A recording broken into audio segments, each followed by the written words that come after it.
मंडलायुक्त आगरा ने जनपद के कई सरकारी संस्थानों ग्रामीण क्षेत्रों का किया निरीक्षण, जहां पर हो रही अव्यवस्थाओं को परखा, सख्त दिशा निर्देश दिए, किसी भी स्थिति में व्यवस्थाओं को खराब न किया जाए। इस दौरान संस्थानों में मिलने वाली व्यवस्थाओं पर सुधार करने के लिए निर्देशित किया। शासन द्वारा मिलने वाली सभी योजनाओं पर प्रकाश डालते हुए संबंधित अधिकारी को दिशा निर्देश दिए।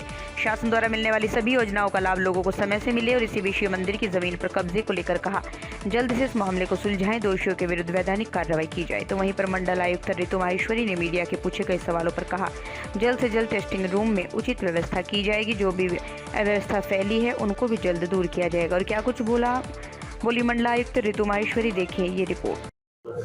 बोलो। अमित कुमार।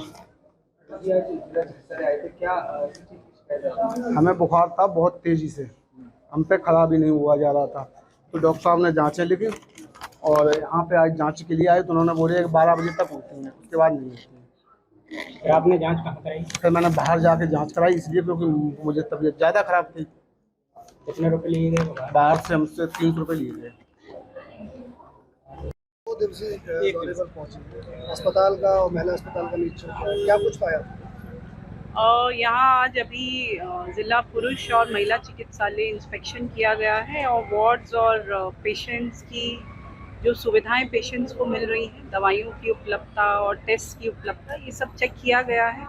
तो सामान्यतः ठीक है। 2-3 जो मुख्य बिंदु और जो गैप्स निकल के आ रहे हैं, वो एक तो जो डिलीवरीज के बाद जो पेशेंट्स को पेमेंट जाना होता है, उसमें कुछ गैप दिख रहा है। कुछ लोगों का अकाउंट नंबर जो उपलब्ध नहीं करा रहे हैं, उसके अलावा भी लोगों को उनके पैसा पहुंचने की जानकारी भी अभाव दिख रहा है। कुछ लोगों का वेरिफिकेशन में पाया गया कि अभी उनके हिसाब से पैसा नहीं पहुंचा।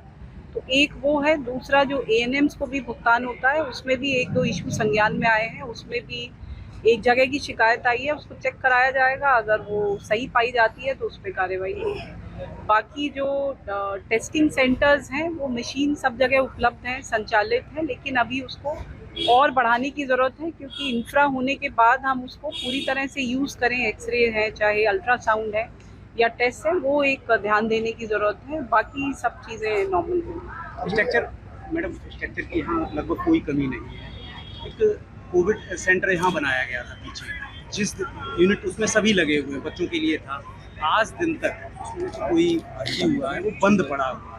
लाखों रुपए की मशीनें सब खराब हो गई हैं, ऑक्सीजन से लेके सब कुछ व्यवस्था की गई। कोविड केयर सेंटर की जरूरत तब पड़ेगी जब कोविड होगा। मतलब जो बच्चे ऐसे बीमार गंभीर अवस्था में हैं, उनको शिशु के लिए यहाँ मैं व्यवस्था उसको की गई। दिखाती हूँ। मैंने उसको नहीं चेक किया है, अभी देखा नहीं है, उसको चेक कर लेते हैं। हमें एक शिकायत और भी आई ब्लड की जांच को लेकर 12 बजे जांच। वो आप लोगों ने जैसा बताया, उसमें मैंने आपको अभी बताया कि टेस्टिंग और बढ़ाने की ज़रूरत है। दूसरा जो गवर्नमेंट के मानक हैं, जो डॉक्टर्स द्वारा दिखाए गए हैं, कि वो यही है कि 12 बजे तक टेस्ट कलेक्ट किए जाएं सैंपल्स, उसके बाद उसकी टेस्टिंग की जाए। इमरजेंसी के जो पेशेंट्स हैं, उसकी 24 घंटे की सर्विस रहती है, लेकिन मैंने कहा है उसको थोड़ा और फ्लेक्सिबल एज पर अवेलेबिलिटी कर सकते हैं, ताकि अगर कोई आ गया है तो वो मिनिमम वापस जाए। लेकिन क्योंकि वही स्टाफ है, वही मशीनरी है, तो टेस्टिंग के साथ साथ रिजल्ट प्रोसेसिंग भी करना होता है। उसमें समय, क्योंकि उतना ही समय है, तो गवर्नमेंट के जियो के अनुरूप कर रहे हैं। लेकिन प्रयास